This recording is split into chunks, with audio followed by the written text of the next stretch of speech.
I'm going to do a little bit of a Charter Schools 101, go over the training schedule and the application timeline, talk a little bit about some of the research that's required for completing the application, an overview of the application, and talk a little bit about previous applicants. So this is a rigorous process. The intent is for the rigor is to ensure that the schools that get approved to enter into their implementation year, and then if ultimately approved to open up a charter school, are of the highest quality and the most and best prepared to teams to run a school. Running a school is very difficult. Some of you probably have experience in running school already, so that's not telling you anything new. So we want to open up the opportunity for people to have charter schools, but we also want to ensure that they have the capacity to actually run them and provide excellent services to their community. So I'm going to stop sharing my screen so we can all see each other, but I'd like you to take a moment to introduce yourself, tell us your name.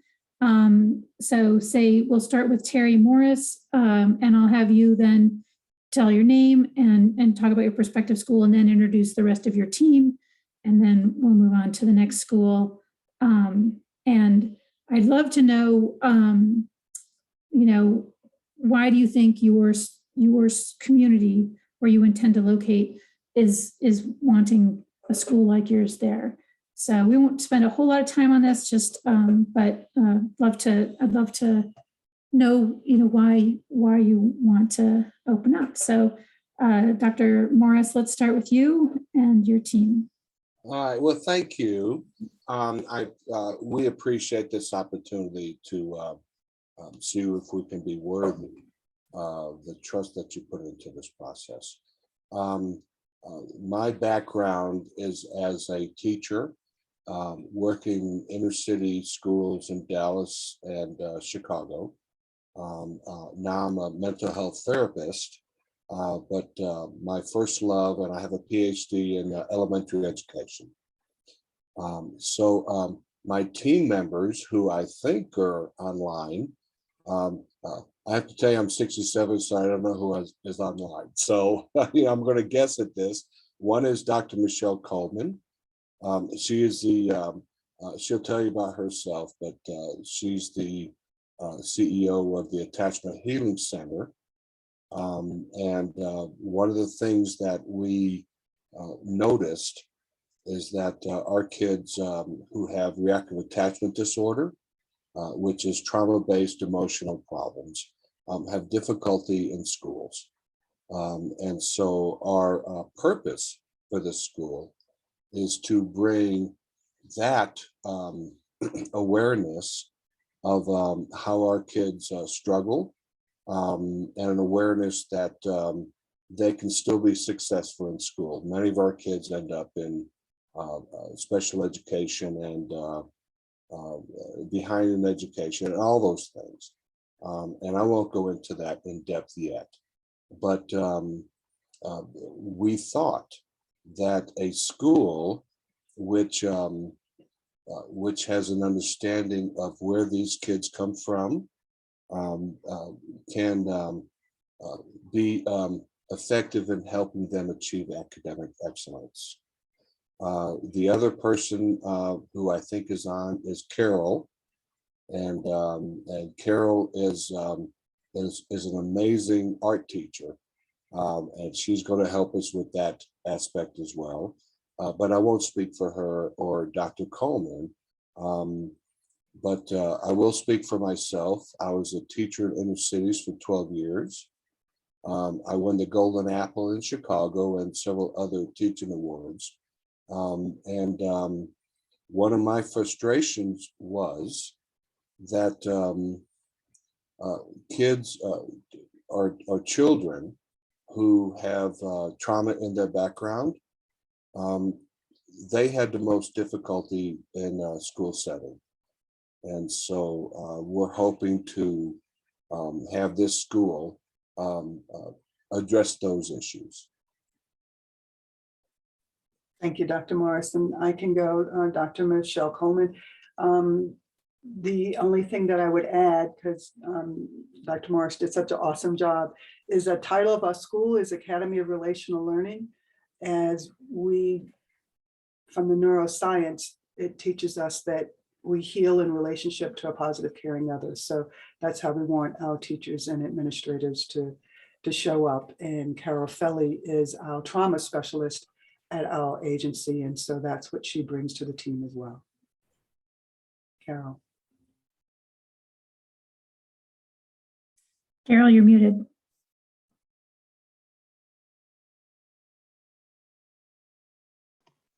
How's that? It's good. Thank you. So I've been with the Attachment Healing Center working as family and individual therapist for about 11 years. And I specialize in supporting our families and their children to heal their trauma. And prior to becoming a therapist, I was a fine arts major. I have some experience teaching. I'm very interested in adding that to our program and helping our children expand into that and to be able to express themselves. I think it will help with their success. So, Thank you. yeah. All right, so, well, she's turned our camera off. I was going to go next to Tiffany Walker and the Phoenix Learning Academy team. Oh, there she is. Oh, you unmuted and then you muted again. Uh-oh. Okay, is There that you better? Okay, Yes. perfect.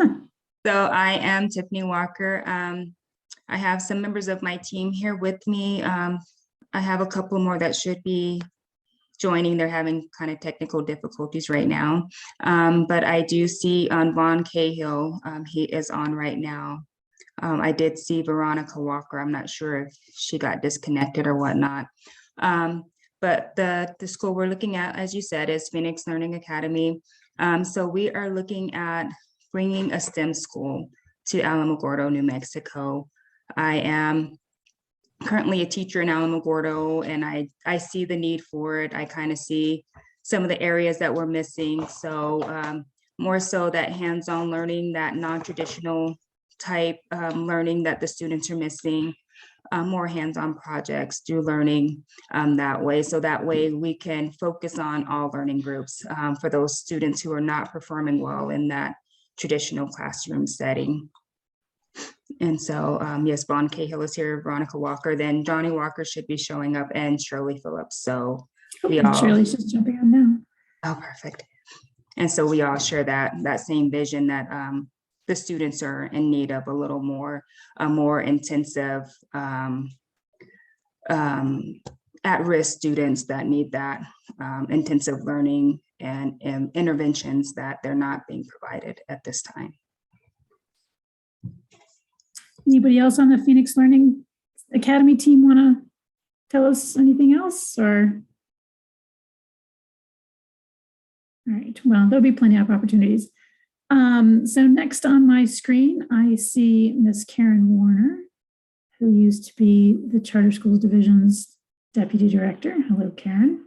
Hi, it's good to see you all and see you've got a lot of new faces on your team. Really good that you filled out your team. So yes, hi everybody, I'm Karen Warner. I'm currently with Explore Academy, and the Explore Academy Learning Systems support team. So I'm here because Explore Academy would like to open a school in Rio Rancho or the west side of Albuquerque.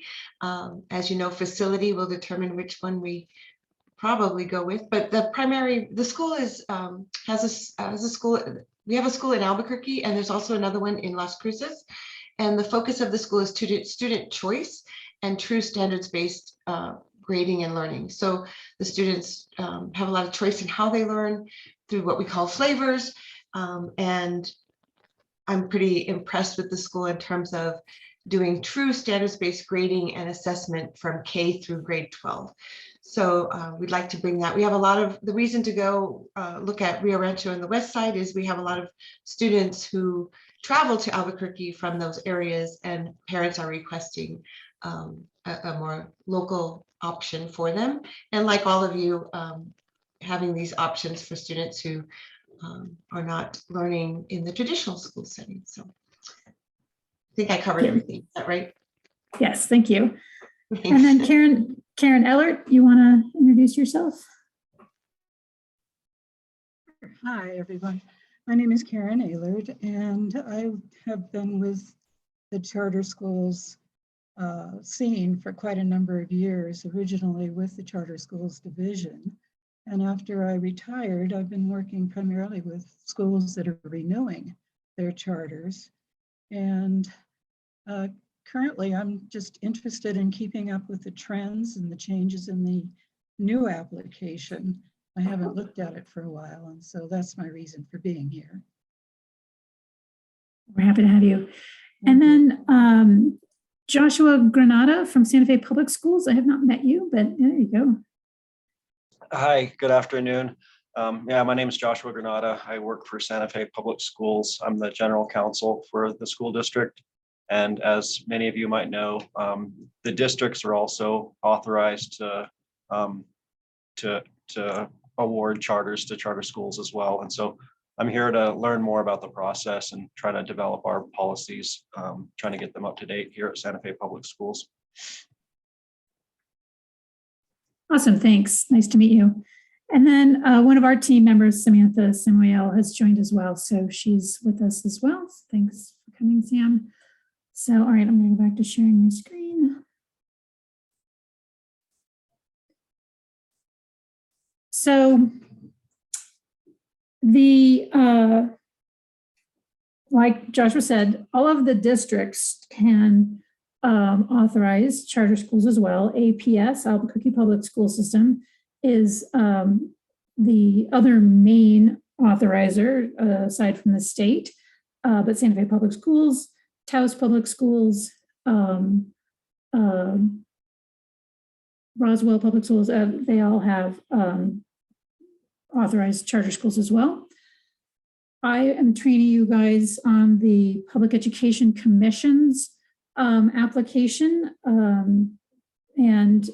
So there's lots of acronyms. The Public Education Commission we refer to as the PEC, and they approve and revoke applications, revoke and suspend charters. They negotiate contracts, they develop policies, and they monitor charter schools, mostly through the Charter Schools Division.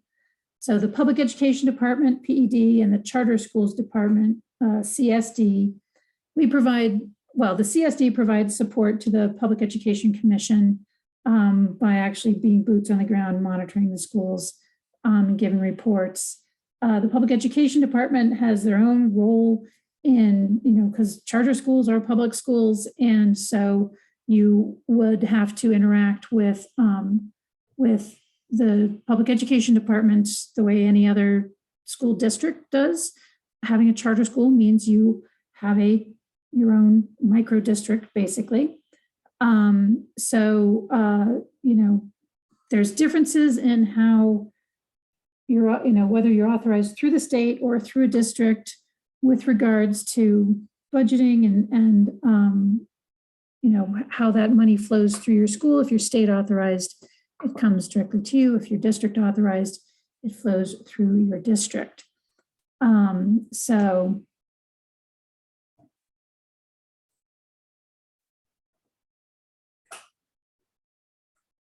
Throughout the process, really, be thinking about the Charter Schools Act, which was developed to enable individual schools to structure their curriculum, to encourage the use of different and innovative teaching methods. They're supposed to be based on reliable, researched, proven, successful pedagogies, but open to new ideas and diverse ways of going about this public school, charter school world. So thinking about how your charter, your proposed charter is going to be providing that innovation, meeting the needs of the students in your proposed location, thinking about all of the children who are at risk and the different types of learning needs of students in your community, how you can improve on what's already being offered to students, providing more transparency, more involvement, more outreach to parents. Again, with budgeting, if you plan to throw your hat in the ring with the Public Education Commission, you're going to have to develop your own budget and manage your finances. If you're going to be authorized by a district, you're going to want to learn from them that flow through process and their expectations. You will be mostly developing your budget. My understanding is the biggest difference between the state and the district authorized schools around finances is whether or not the board is declared a board of finance. To be a board of finance, you have to have 5 board members as a minimum. You have to sign certain assurances. So what everybody wants in our state is success. We want success for our kids. We want equitable, excellent, improved academic outcomes for our students. If you are successful in this endeavor, you will be entering into an implementation year. And then you would be negotiating a contract with your authorizer prior to opening up. So that would be sometime in the spring of 2023 that would happen. And then you would be opening potentially in August of 2023. All of the templates that I'm going to go over in these trainings are available on the PED's website, the PEC's page within the PED's website. So again, I think it's really important in these opening stages to think about what is a definition of success, right? How do we know that we're going to be successful? How would we measure our success? How would we communicate? How do we track? And what does that mean at a variety of different levels, right? What does that mean at the individual family level for their kids to be successful in your community? What does the legislative body want, right? What do the taxpayers in the state of New Mexico want? What do the teachers that you're going to hire want? What do you want? What does your board want? There's a lot of different components and people who have their eye on what it is that you're wanting to offer. And so thinking about how you will be able to express your success and define, meet the definition of a lot of people's ideas of success. This is not an easy task. So thinking about, your founding team and the team's role in this process, there have been people who have done this entire process and successfully opened a charter school without really any help from their founding team members. It's not easy, and it's not a guarantee of longevity. So you are proposing to birth an entity that should outlive all of us currently in this meeting. And so you have to think about it. It's not just in the here and now, it is in the future. And how can you set something up that will be successful beyond the founding team? It is important that the community wants your school to be there for a variety of reasons. You want to have community support at your community input hearing, and you will be looking to members of your community to send their children to your school, to serve on committees, to serve on your board, and to be involved. You will get students with special needs. And so you have to be willing and able and prepared to provide services to those students from the day that they enter your school. You don't get to wait. They have until you get funding for it or something. You have to have resources dedicated to meeting the needs of special education kids as soon as they enter your school. So, and I've already talked about that last bullet. Ms. Go ahead. Brown, Yes. this is Terry Morris. Yeah. I'm having questions come up as you talk. Okay, well, go ahead. I should have said, please interrupt me. Oh, okay. Well, I don't want to interrupt you, but I love being interrupted. Please interrupt me. okay, I want to write the questions down as you describe this whole process. But I'd rather write them down and save them for the end, so I don't interrupt you. Which do you prefer? I think that it's great to ask questions when they come up, because your question might help somebody else, and it might trigger a question that they have. So I provide governing board training, because if you have a school and you have a governing board, they will have to have training annually. And the trainings, all the trainings I provide are for the participants, right? They're not for me, they're for the participants. So I will mail you this presentation when we're done, so you can have a copy of this. And I should have told you that, I apologize. But I think it's better to strike while the iron's hot. So go ahead and ask me. Okay, well, just one. I have several, but I just do one. How much support through this process of setting up our school and the other folks who are here listening, what kind of support can we expect from the state or the school district? It is an excellent question. So through the new application process, not much at all. It is a difficult process, and it is intended to be difficult because it is nothing compared to running a school. And so there have been many applicants who have gone through this new applicant process more than once in order to be a stronger application. And that's perfectly fine. And there's no shame in it, right? So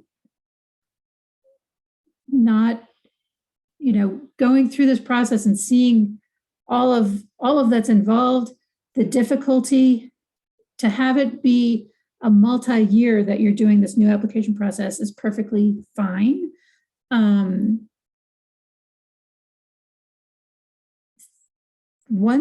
So it's designed to weed out teams that don't currently have the capacity to be successful in running a charter school.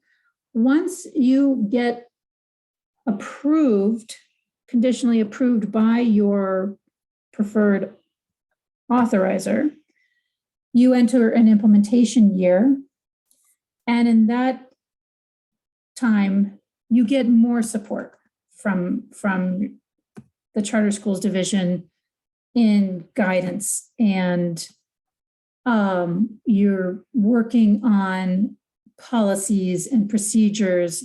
And if you're going to be state authorized, we're reviewing them. Barbara and Samantha review the applications, and I review, and Melissa Sanchez, who's on our team, reviews, and we'll give feedback and say, this is not worded well. This isn't quite right. You need to fix this. When it comes to support in the way of money, you will get money if you're approved on July 1st of 2023.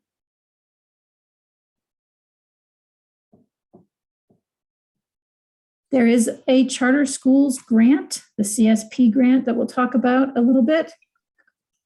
But you have to consider and be prepared to not have any grant money, which at the earliest would be maybe February of 2023 as compared to getting money in July of 2023. So the state does not financially support charter school applicants. And I appreciate your answer. That's a very thorough answer, and I appreciate that. I guess I wasn't asking for money. I was asking for advice and guidance and those types of things. So during the new applicant stage, my trainings is the advice. I'm not, but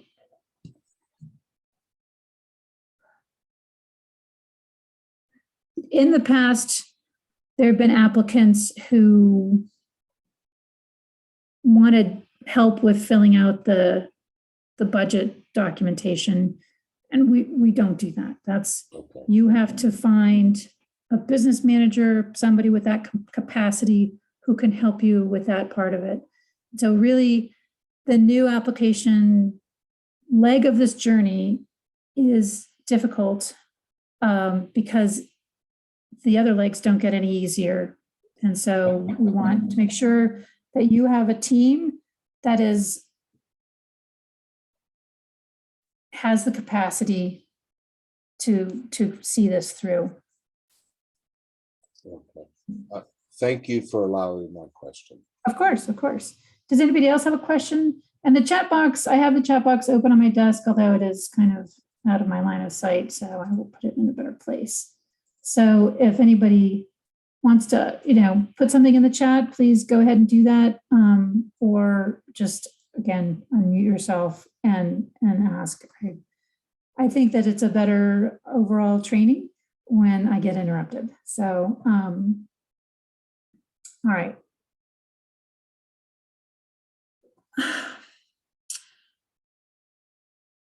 Having a charter school in New Mexico, you have a public charter school, right? We don't have any for-profit charter schools in New Mexico.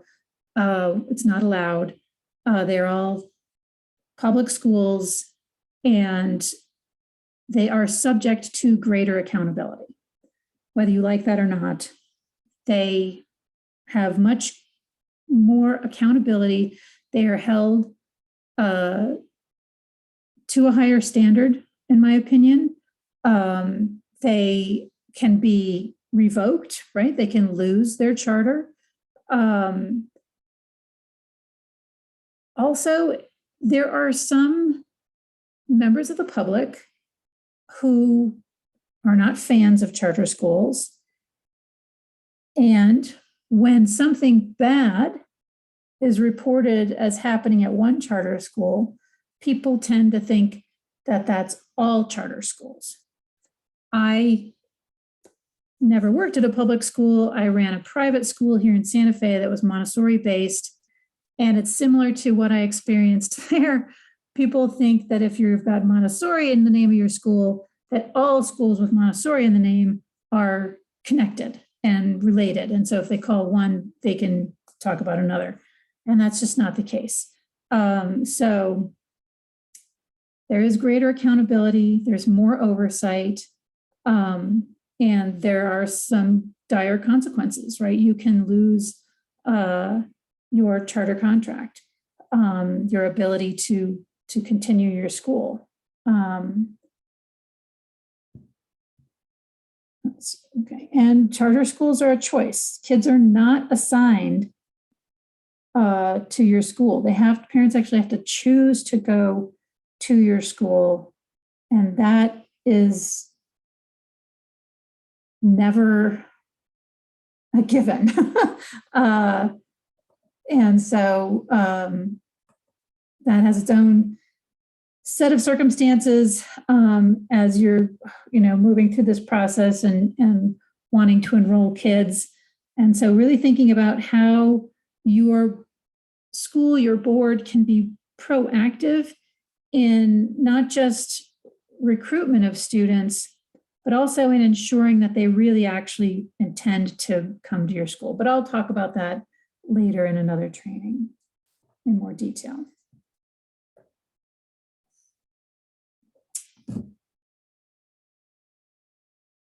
A lot of your notices of intent spoke about more kind of social, emotional, and mental health kind of reasons why you want to open up your schools, which is lovely.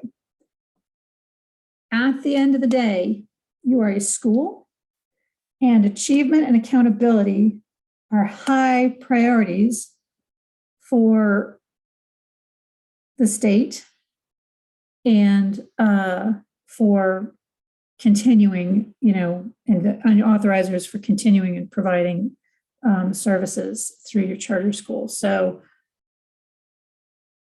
thinking about, understanding about what the current options are for your potential students and how your option could improve their achievement, could be more engaging both to students and their families, can maintain and exceed educational standards, be transparent and accountable for your finances, and really provide strong, measurable, equitable, culturally and linguistically responsive outcomes for your potential students. You will be overseen by a governing board, and the head administrator and the governing board need to work together in a partnership. So, any of you founders, if you're going to be, if you're potentially going to be the head of your proposed school, or if you're going to be a board member on your proposed school, this is a partnership. It is not the head administrator leading alone. It is the two together, working together. The board is the boss of the head administrator. The board hires the head administrator. And again, thinking about, it's not just the here and now, who's going to be the first. It's also thinking about what's this going to look like moving forward throughout your application, and how are those roles going to work together.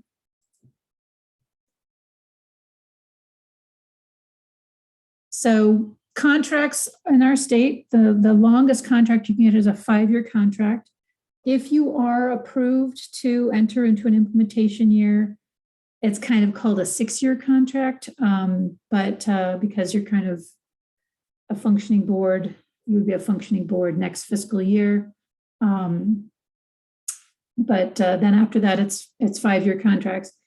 And if you make it through this process, I will be telling you in the implementation year training that you need to be thinking about your first renewal. It's very short term, and you need to be constantly focused on how do we ensure that we can continue to provide this education opportunity to our community, and how do we know we're getting good results, and how do we know we're providing strong educational outcomes to our community. So when I started back in 2017, the thing that kept being bandied about was how charter schools have autonomy. And I disagreed with my first charter school division's boss, who's no longer with us, Because when I think of autonomy, I think of the definition of autonomy, which is the right or condition of self-government, freedom from external control or influence, and independence. And so that is not charter school autonomy. In reality, you have flexibility more so than traditional public schools. You get to choose your mission, you get to hire and fire the people you want, you control your budget, you get to choose your curriculum, but that's where you have autonomy. You don't have autonomy from independence. You, I would argue, have the autonomy to fail because you don't have a big district administrative staff helping to make sure that you don't fail. It's you. And that's why the partnership between the head administrator and the board is so critical. The board has to function in that really supportive role to help make sure that the school has longevity, maintains an institutional memory, and is providing everything that the contract is asking you to provide. I've asked for this information a couple of years ago, and it was like pulling teeth to get somebody to tell me.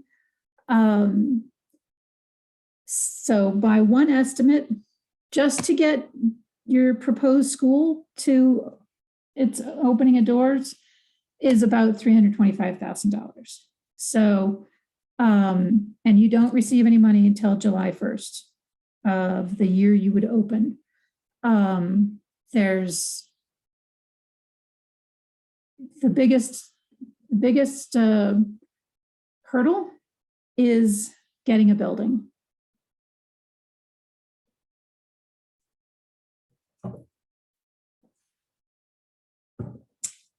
So all the training sessions will be presented on Monday afternoons. They are not repeated, they're sequential.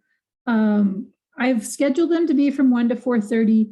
They won't necessarily take that amount of time. Some of it will depend on questions that you have.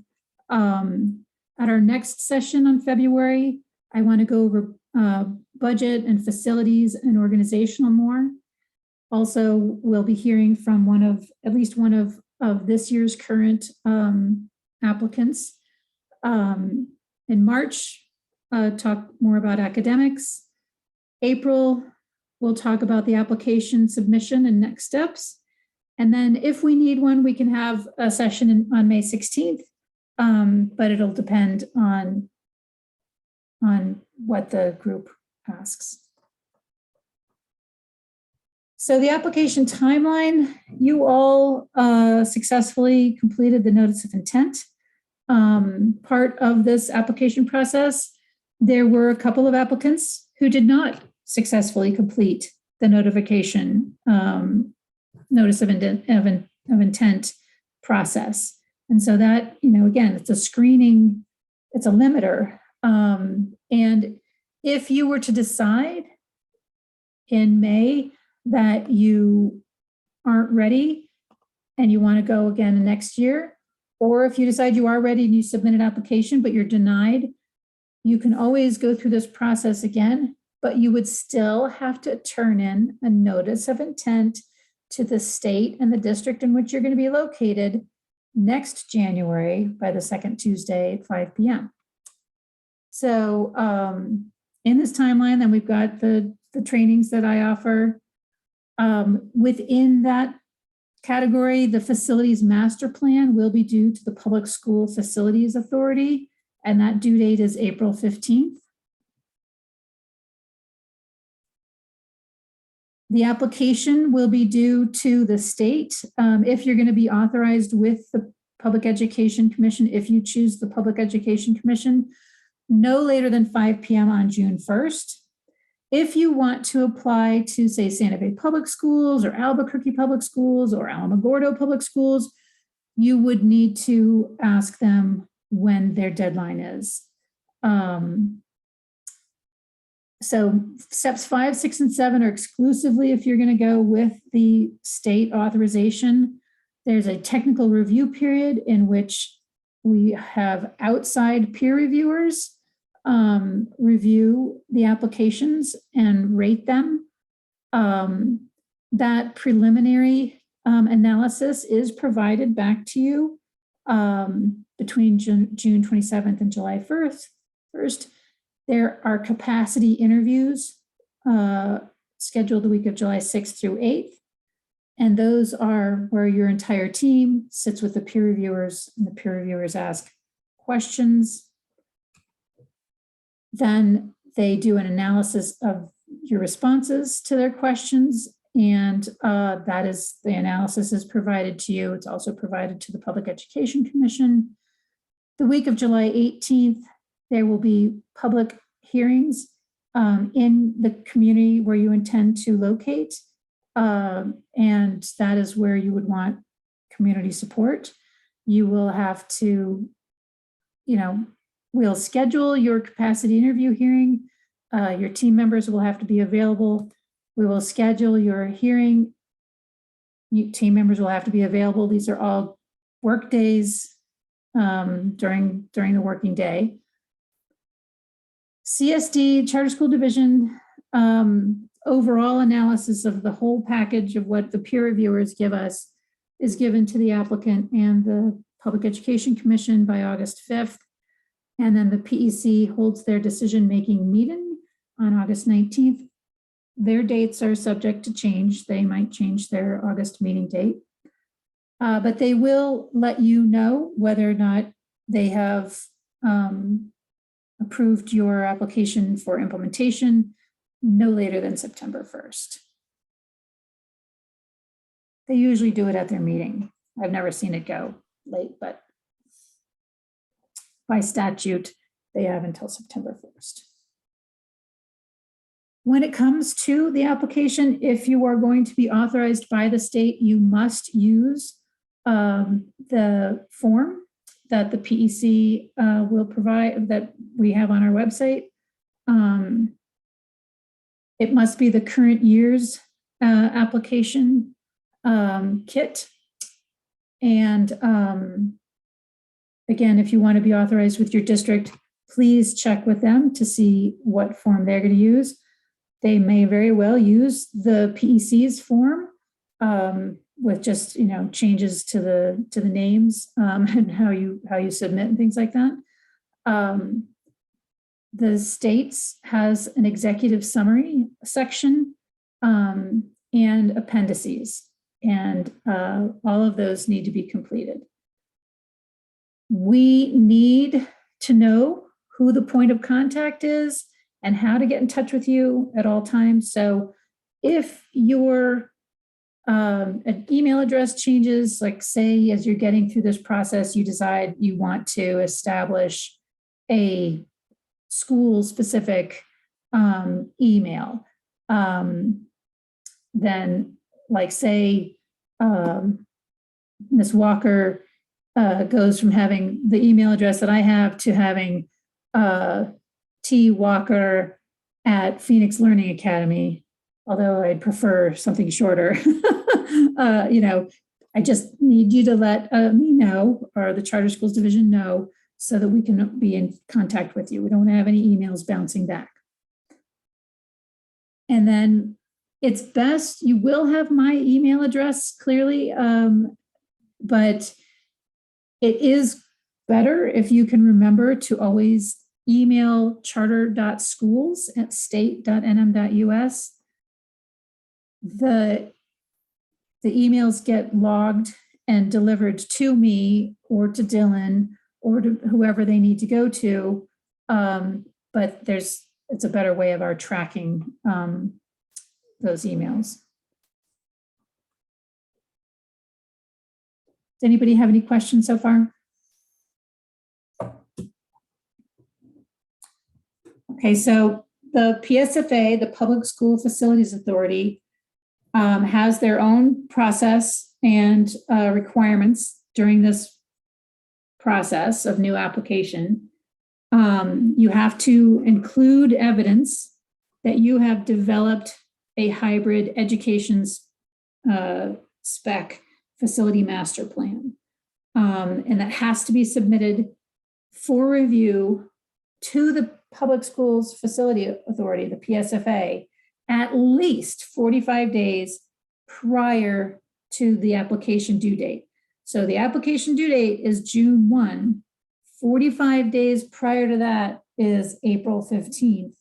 It's actually April 17th, but that's a Sunday. That's the absolute drop dead date, right? You can put in you can submit your facility master plan before April 15th. And that's what they encourage you do. They are busy people. And so you'll have to look at their website to find out more on that. And their templates are on their website. So that leads me to the research that is required. There is a lot of research that you'll need to do in order to complete a detailed application. You'll want to get familiar with state statutes, state regulations, state government websites, including the Public Education Department's website.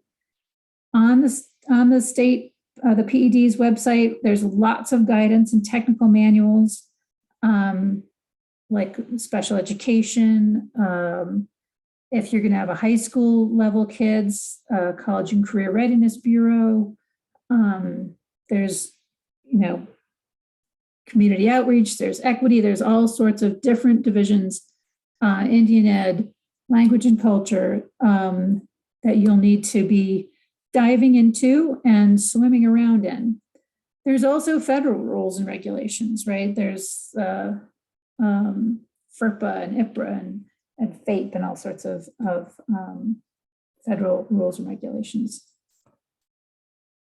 So, dive into our website, get to the point where you don't feel that it's difficult to navigate, get to the point where you feel very comfortable navigating it. There's a lot of different bureaus, but the key thing is there's a lot of good guidance.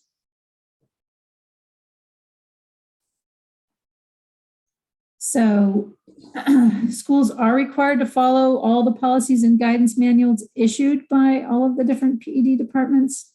I think that, particularly considering special education, if that's not your bailiwick, that's certainly where I'd start. I think if you're designing, I personally think that if you're designing your school as if you're going to be practically 100% special ed kids, you're off to a good start. So I want to share with you some of these frequently asked questions to the Special Education Bureau, specifically about charter schools. So the first question was, as a charter school operator, what is my role related to special education as I work with our planning team during this phase, this new applicant phase? And so, or you could also refer to it as the pre-authorization planning phase. This is the time to be thinking about your students with disabilities, hands down. You are going to have students with special needs. And so again, making your plan out front. You could be deciding you want to be an expeditionary learning school, which is absolutely fine. How is that going to look for special needs kids? And start there, because you are going to have those kids. So, and it's not about, you're not going to know exactly all of the different types of kids you're going to get right away. What percentage should I give? I didn't give an estimate regarding students with special needs. What I said was, if I was planning a school, I'd be planning to have close to 100% special needs kids, because I think everybody has some level of learning difference. But that's my experience as a Montessorian. So Never think mind if then, you- Missy. I thought I missed a percentage, so that's fine, because No, I think it's yeah, best to go for your local community schools anyway. Yes. But I thought you had given one and I wanted to know what that was. Thanks. I hope that I'm not going to be that silly to give that type of thing. But yeah, so if you looking at, you want to look at the community that you want to be located in, and then look at the demographics of the public school kids in that geographical area to get a sense of the number of, the demographics of children with learning differences, English language learners, students with mobility, students who don't stay at one school for very long, Native American students. So, just the demographics are a wealth of information.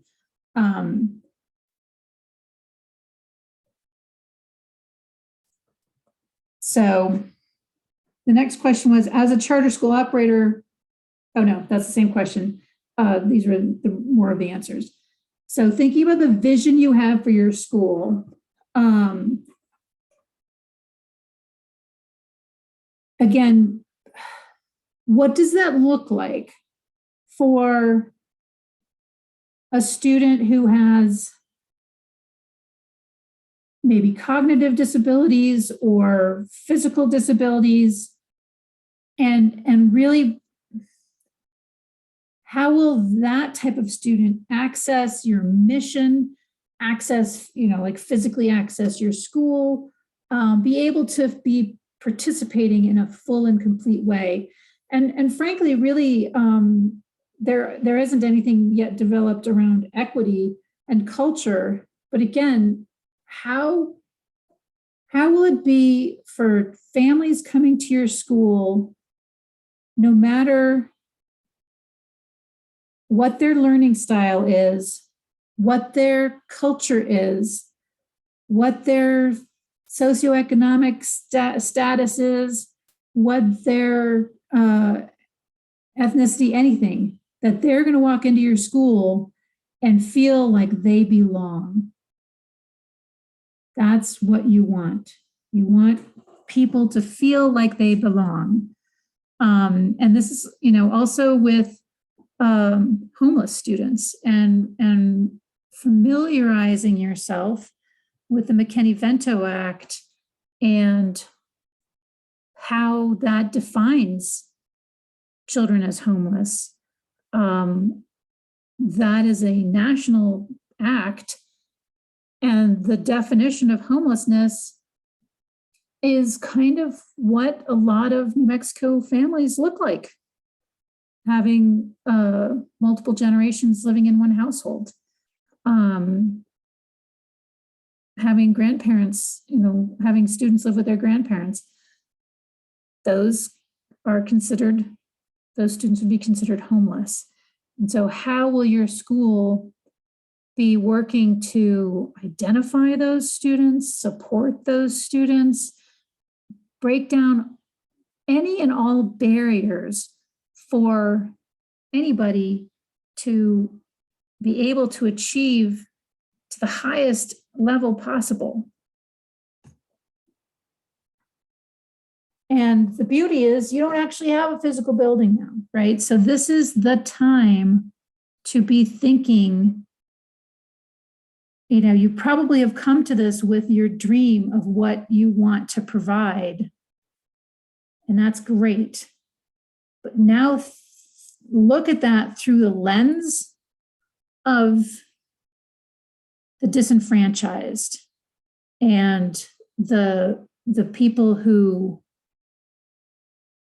need the most support, and how are you going to make your school the best option for them? Is it important to include students with disabilities as part of the discussion when we're developing our mission and our vision? So if you have the opportunity to reach out to not-for-profits that work with disabled students, or you have your own disabled student, or you have friends and families, and asking people who've experienced that. So have they experienced something around special education? Have they experienced something around English language learning? Have they experienced something around immigration, whatever it is? And then, asking questions. What do you think of this mission? How would you see this in your world? How do you perceive this? Is really an excellent opportunity to explore that more and to really enrich your programs. Remembering that because you're public school, you do not turn people away. You cannot turn people away. And so, again, like thinking about if you were an expeditionary learning school and you were planning on having every single class be a hike, how are you going to do that with a student who has a wheelchair? That kind of mindset. Ms. Brown, this is Terry Morris again. I love the challenge you're putting out to us. I think it's a worthy thing. My question is, as we go through this very daunting process,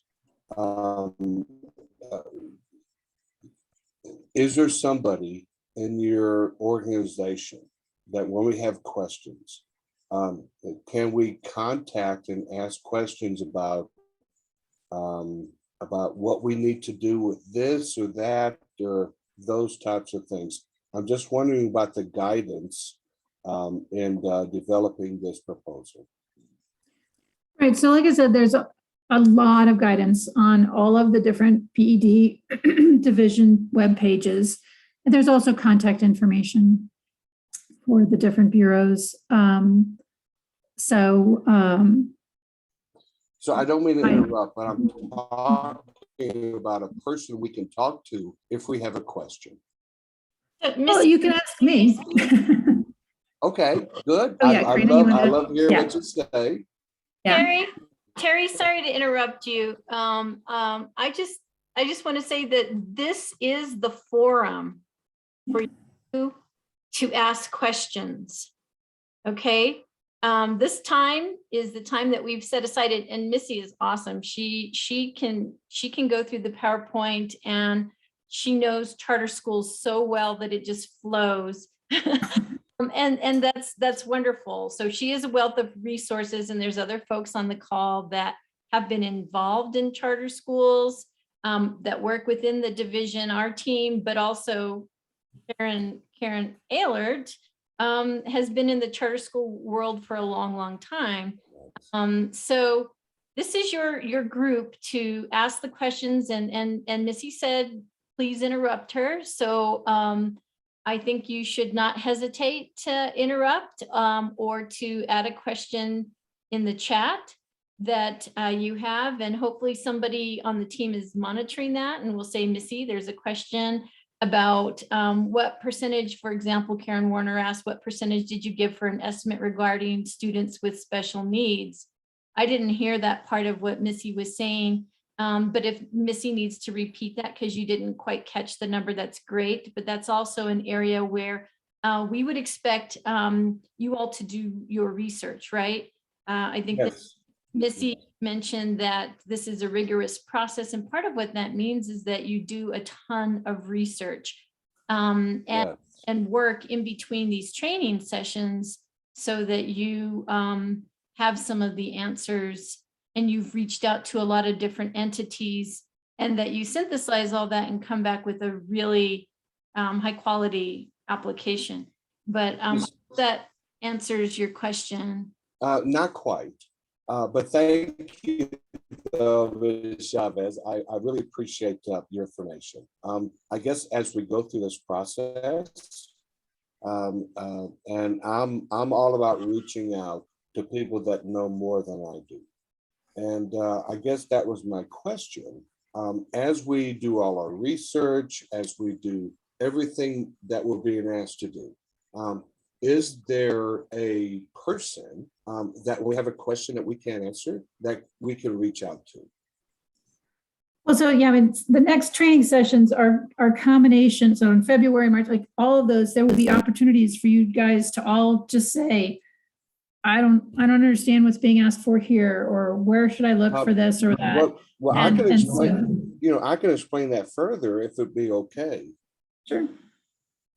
As we research, as questions come up, do we have to wait to the trainings to ask those questions?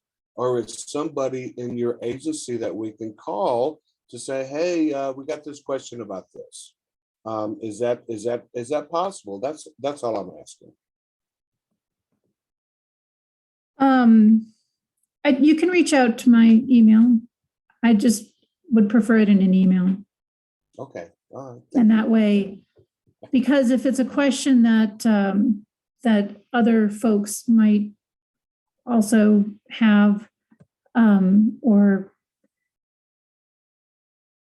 if I'm providing guidance to one, I'd like to be able to send an email out saying this question came up. So that's why I like to do it during the sessions. Yes. But yeah. And my whole approach is, I would like to make this successful so that we can provide the kids what they need. And so since we're new at this, it may be that we don't have all the answers, and sometimes our research leads us to answers that we can answer. So that, that's all I'm asking. Yeah, of course. Okay, thank you. That's all I had. All right. So again, just thinking about how your proposed mission is going to be relevant to a wide range of students. And thinking also about the behaviorally challenged kids.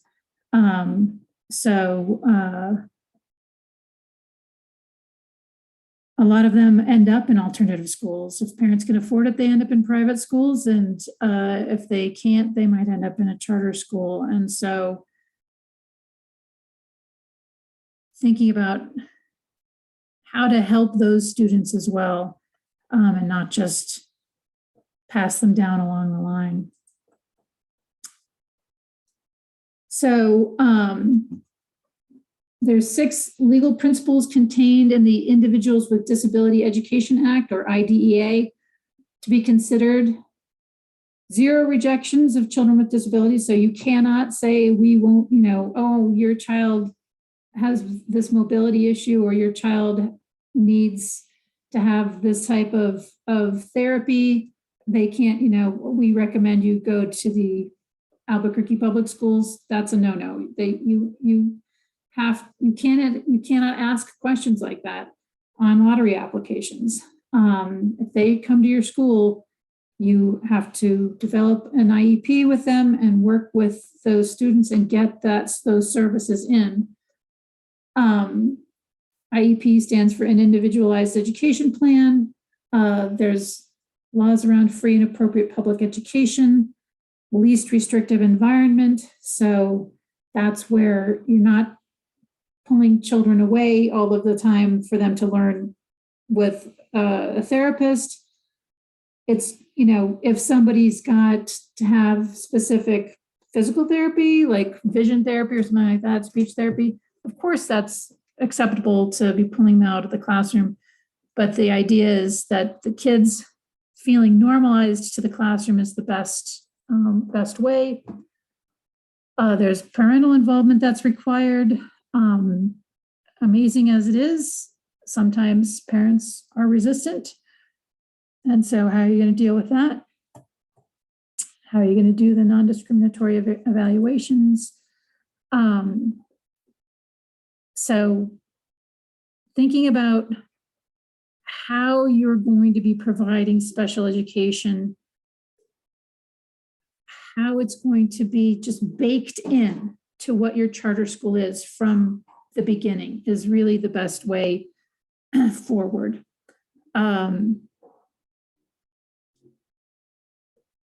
Planning should also include an orientation about the responsibilities for the full planning team, and that's moving forward, like once you have a school, but thinking about, there's processes that you develop now that you're going to want to be part of that institutional memory that are things that are passed on as each new school teacher or board member or parent or what a school leader joins the team like this, so that again, that it's permeates your entire school's being.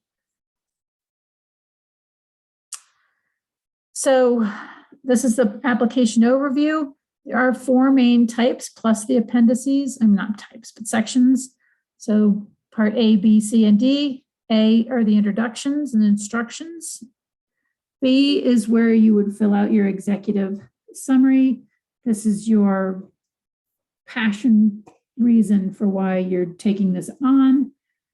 C is the main application, and in that is the rubric.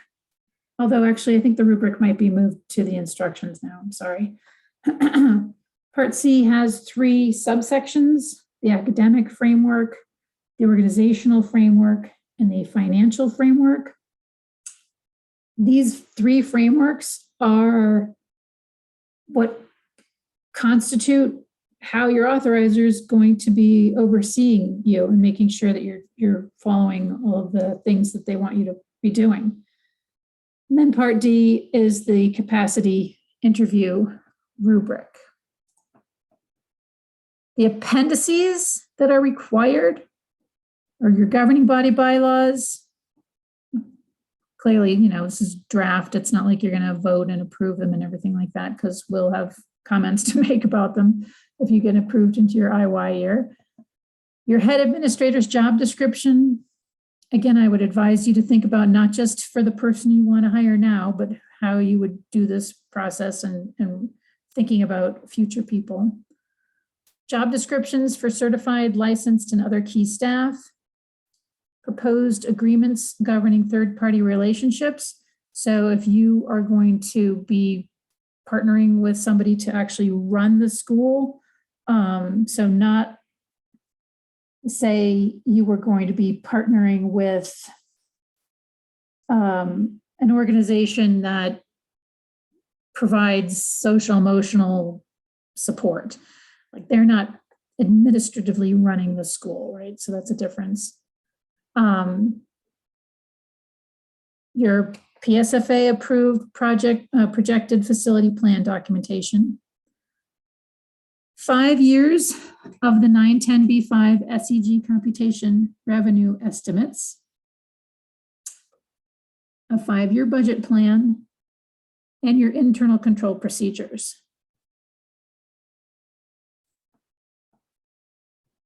So the subsections within Part C have a lot of different indicators.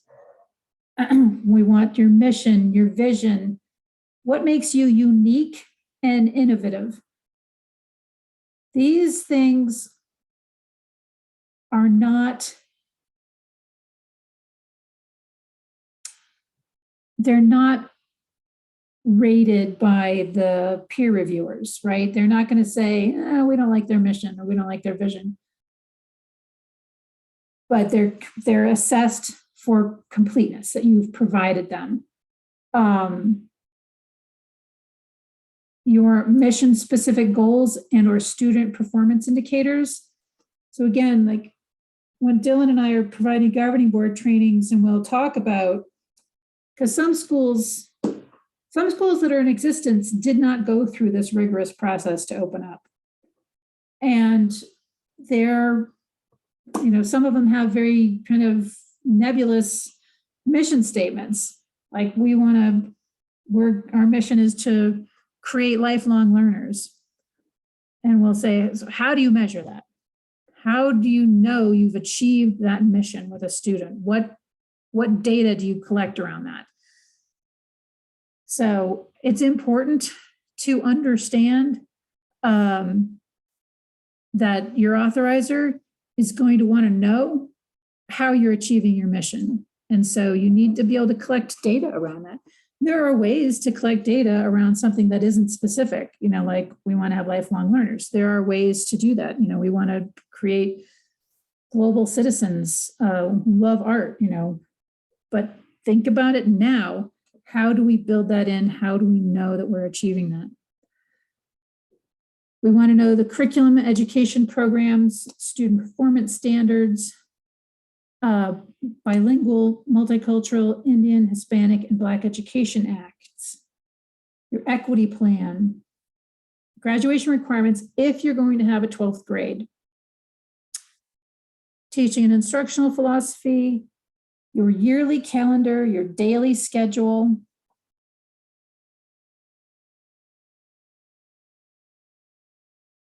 I should propose that we add for next year the annual board calendar as well. Think about your board work. Think about whether or not that's going to be part of your yearly calendar, right? How are you transparent with your board work? How do people know what your board's doing? How instruction will be effective with your proposed student population?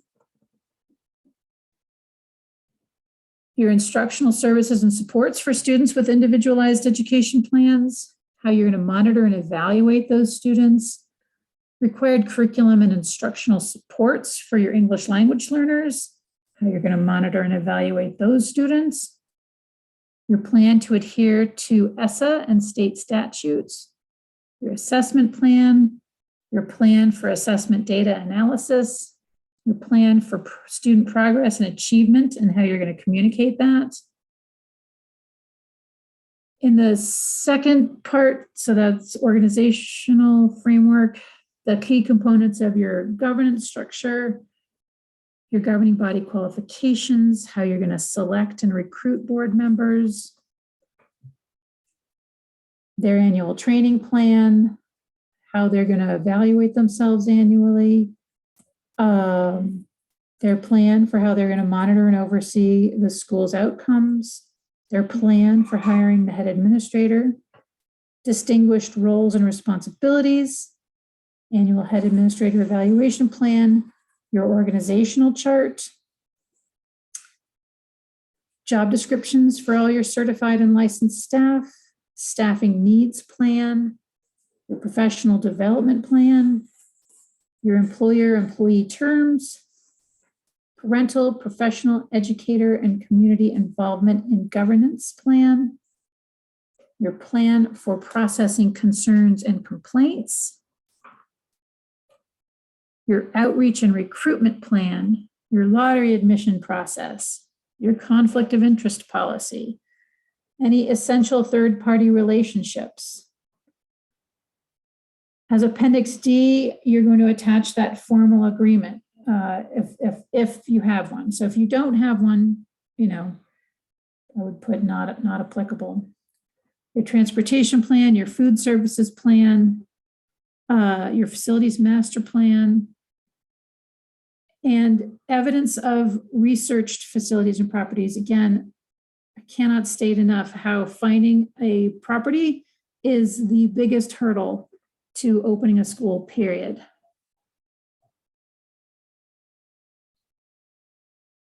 And yes, I'm just noticing, Karen, we have the new application on the website was a draft. I thought that we took that off. So I will need to see. It has been removed. Yeah, so the new application kit, approved kit, should be on the website now. All right, the financial framework, your projected enrollment, your 910B5, your proposed 5-year budget plan, your budget narrative, budget adjustments, internal control policies, your financial staff, and your plan for governing board financial oversight. And then you've got outreach activities, your community support, community relationships plans. And then there's finally a section for you to add any additional remarks, any additional things that you feel are important that weren't covered in any of these other categories that you really want to communicate. And then the capacity interview rubric. The peer reviewers will use this rubric.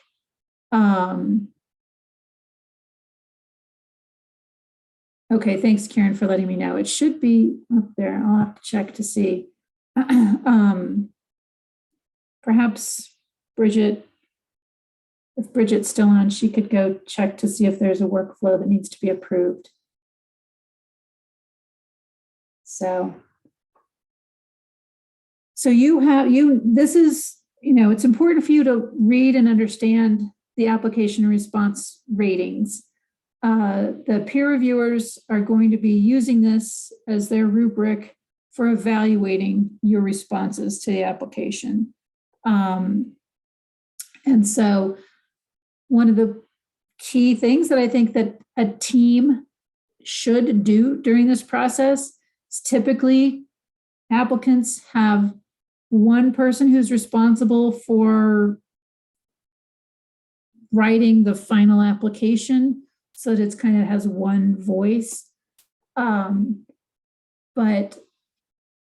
just like the board of a school provides oversight, the team should provide oversight and be looking at your application as if they were going to be authorizing it themselves, right? So looking at it with a critical eye and coming back with, I don't know that this really meets the criteria. I think that this is confusing, or I think that this isn't complete.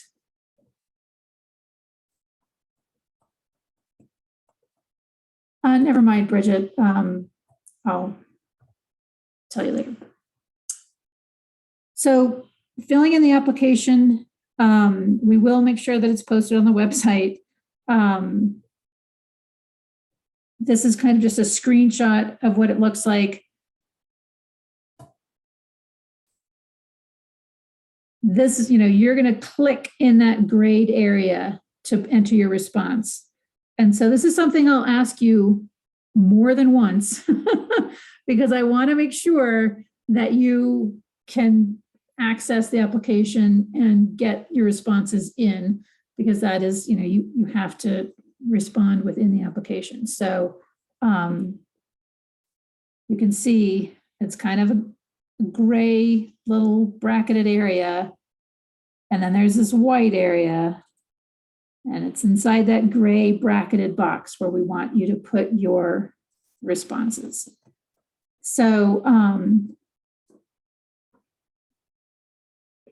next session we will have at least one of the current applicants who made it through this process last year, and they are now in their implementation year.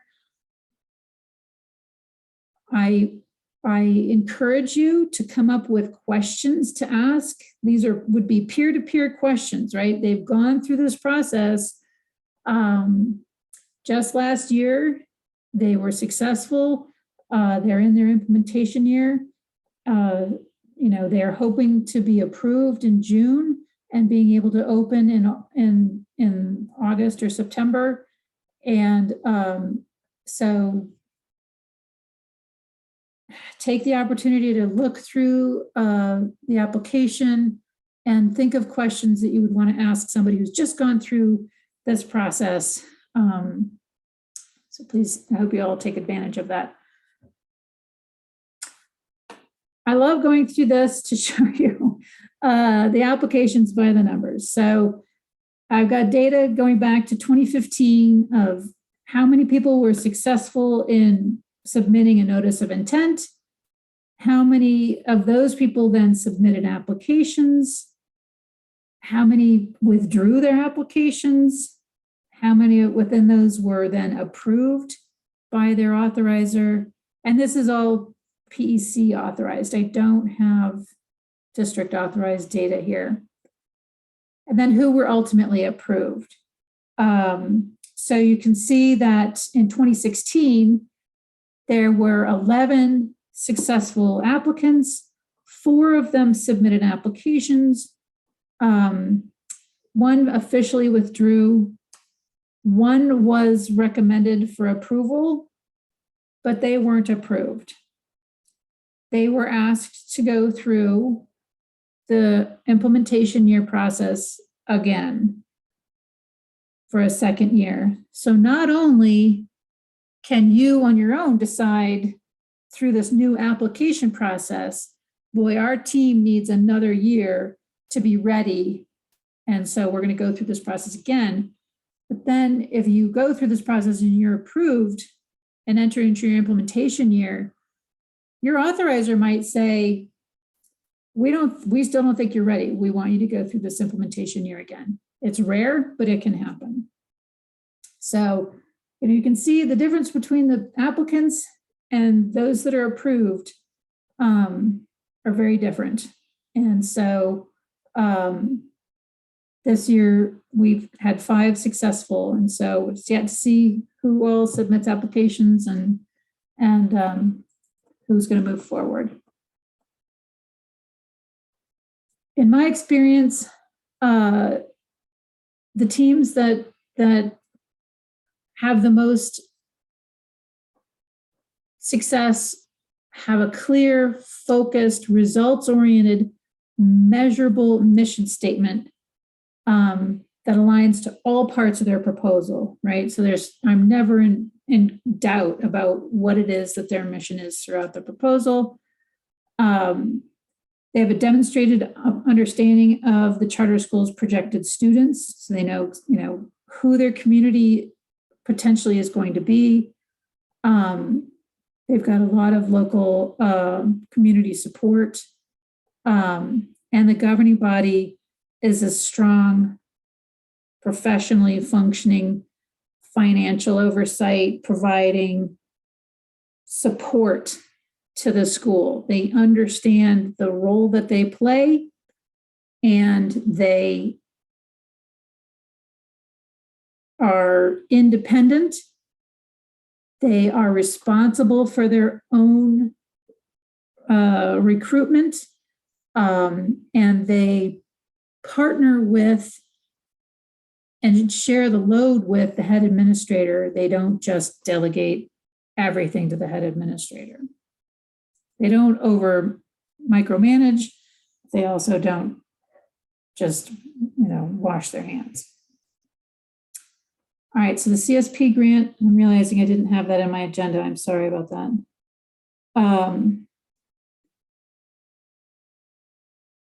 The CSP grant is kind of coming to an end. It was designed to increase the number of high quality charter schools in the state.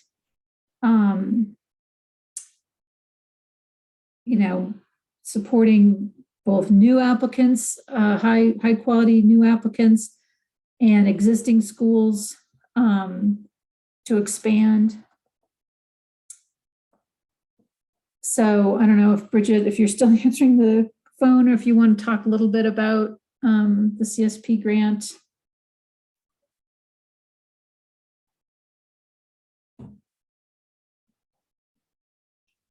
We'll give her a minute. So there's an application process, so you can still apply. The funding goes through September 30th, 2022. Doesn't mean you'd be getting money. That just means the application process would be going through to that period. There are allowable uses for the money, and so you would be applying for this money this year, hopefully getting the money next fiscal year before your school opens to help cover some of the costs of opening up a charter school. The money is limited in how you can spend it. You can use it to prepare teachers, school leaders, and use for specialized instructional support personnel through paying costs associated with professional development, hiring and compensating during your planning period.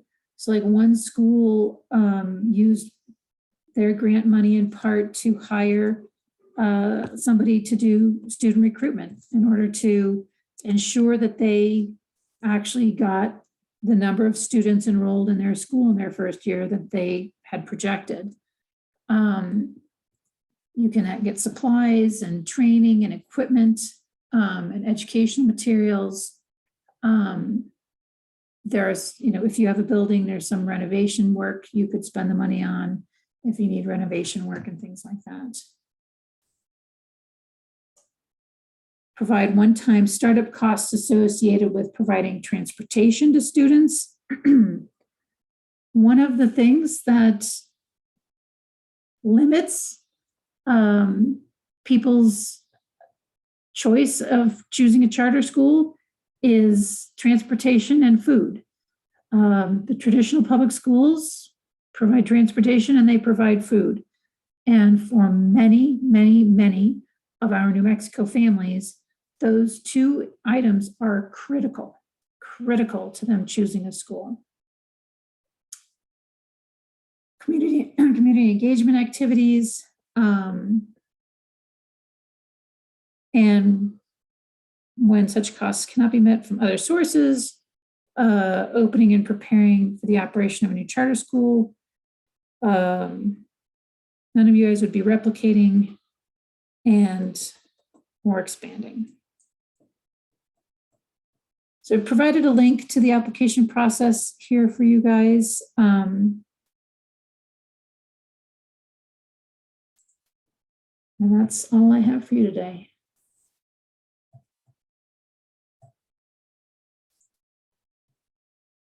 Any questions? The screen has gone completely black. There we go.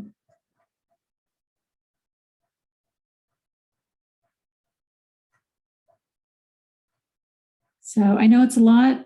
It must be what I love to do, is just give people a lot of information because I tend to do it a lot. But this is a hard job. It's a big job.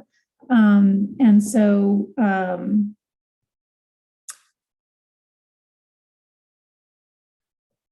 we will make sure that the application is up on the website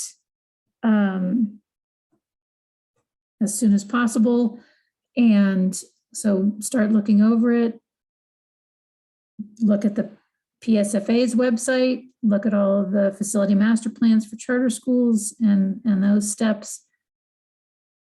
If you have not already identified some potential locations for your school, you're late. So I think some of your notices of intent even were saying you weren't sure exactly what community you wanted to locate in. Finding a building is really hard, really hard.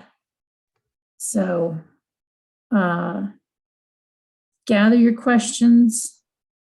Think about what you would want to ask somebody who's just gone through the new application process, and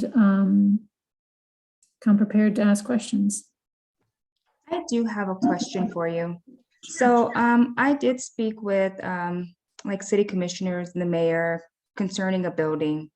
And so they had mentioned that there are a couple of possibilities. So by what time frame should like everything be ready? I mean, is there a certain date, like by this date, it should be set up and ready to go? Or is it just by the time the first student walks through the door? How does that work? So for state authorized schools, you will have your first charter schools division site visit, a walkthrough of your facility at least or no later than 2 weeks prior to your opening date. So you would want to have, and your facilities, any school facility has a variety of other requirements, such as an e-occupancy certificate, and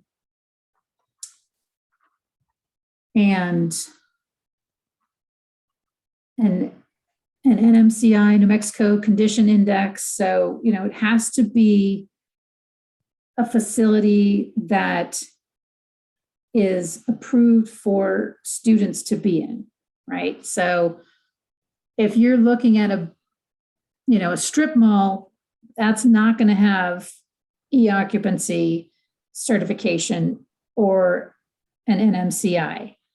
So PSFA is going to have to provide those things.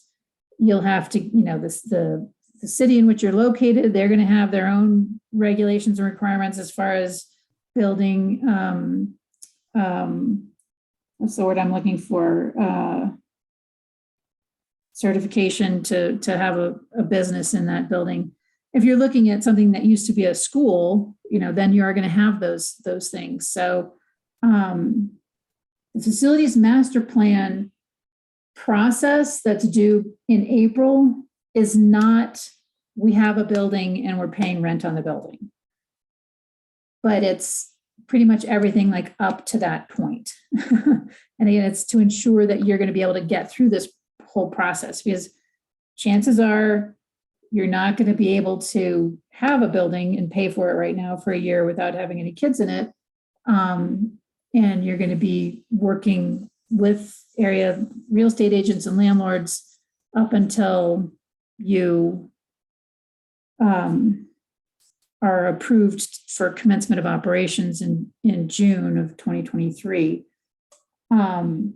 You also want to, when you're looking, check to make sure that, so if you are going to be locating someplace that maybe hasn't had much traffic in the past, what kind of regulations does that city have on opening up the type of a school where you're going to have a lot of cars coming and kids walking and things like that? Because your city might have, wherever you're going to locate, might have requirements for a variety of things, such as traffic flow studies and things like that. And all those things cost money and take time. So it's like getting everything prepared for a wedding without proposing yet. So you want to have everything lined up and all set, and the meal ready to serve before the proposal is made.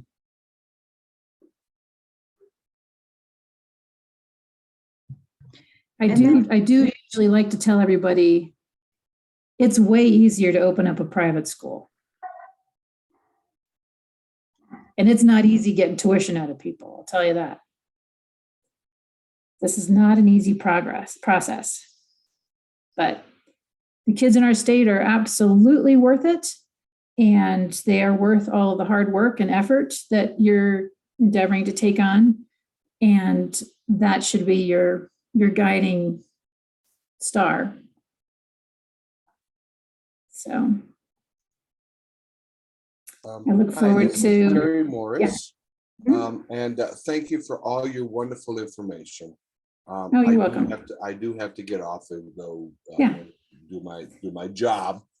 Anyway, thank you so much for your support and all the information. All right. We will see you all in February. Great.